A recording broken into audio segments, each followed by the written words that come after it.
বাংলাদেশের মানুষের, বিশেষ করে শিশুদের জন্য কৃমি দ্বারা আক্রান্ত হওয়া খুবই স্বাভাবিক একটি বিষয়। কৃমি খুব ক্ষুদ্র আকৃতির এক ধরনের পরজীবী, যা মানুষের পাশাপাশি গরু ছাগলের মতো গবাদি পশুর অন্ত্রে বা সহজ করে বললে পেটে বাসা বাঁধে এবং সেখান থেকেই পুষ্টি সংগ্রহ করে বংশবিস্তার করে। স্বাস্থ্য অধিদপ্তরের এক হিসেব অনুযায়ী একবিংশ শতাব্দীর শুরুর দিকেও বাংলাদেশের প্রায় ৮০% শিশু কোনো না কোনো মাত্রায় কৃমি দ্বারা সংক্রমিত হতো। কিন্তু এই কৃমি মানুষের শরীরে কিভাবে প্রবেশ করে?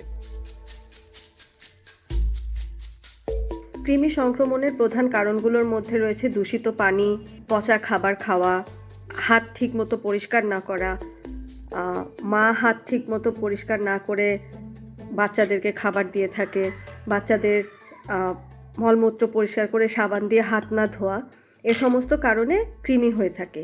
শিশুদের ক্ষেত্রে কৃমি সংক্রমণের হার বেশি, কারণ তারা এই পরিষ্কার পরিচ্ছন্নতাটা মেনটেন করতে পারে না।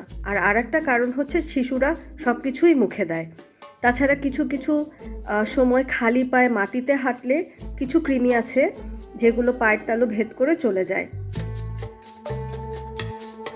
অ্যানোরেক্সিয়া বা অরুচি, ক্ষুধামন্দা, পেটে ব্যথা হতে পারে, বমি হতে পারে, বমি বমি ভাব হতে পারে,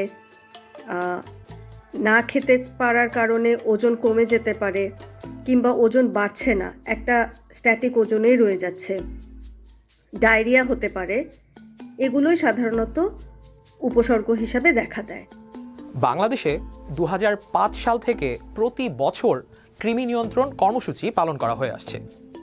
এই কার্যক্রমের অধীনে বছরের একটা নির্দিষ্ট সময়ে বাংলাদেশের প্রায় সব এলাকায় প্রাথমিক ও মাধ্যমিক পর্যায়ের শিক্ষা প্রতিষ্ঠানের শিক্ষার্থীদের কৃমিনাশক ওষুধ খাওয়ানো হয়ে আসছে।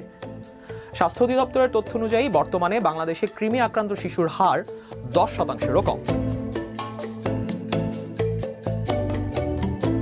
কেউ যদি কৃমিতে আক্রান্ত হয়ে থাকে তবে তাকে ডিওয়ার্মিং করতে হবে, অথবা আমরা এটাকে বলতে পারি যে কৃমিনাশক ওষুধ দিতে হবে। বাজারে নানান ধরনের অ্যান্টিহেলমিন্থিক বা কৃমিনাশক ওষুধ পাওয়া যায়, সেগুলো ডক্টরের পরামর্শ নিয়ে বিভিন্ন ডোজ অনুযায়ী খেতে হয়।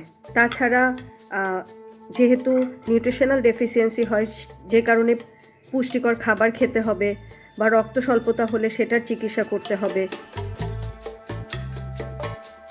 বিশেষজ্ঞদের মতে কৃমিতে আক্রান্ত হয়ে চিকিৎসা নেয়ার চেয়ে আগে থেকে কৃমি প্রতিরোধ করাই কৃমি থেকে বাঁচার সর্বোৎকৃষ্ট উপায়। যেহেতু কৃমি ফিকোরাল রুটে ছড়ায়, সে কারণে হাত পরিষ্কার রাখা একটি অনেক বড় স্টেপ কৃমি সংক্রমণ বন্ধ করতে। তাছাড়া বিশুদ্ধ পানি পান করা, বিশুদ্ধ খাবার খাওয়া, স্যানিটারি টয়লেট ব্যবহার করা, এই জিনিসগুলো খুবই ইম্পর্ট্যান্ট কৃমি সংক্রমণ রোধ করতে।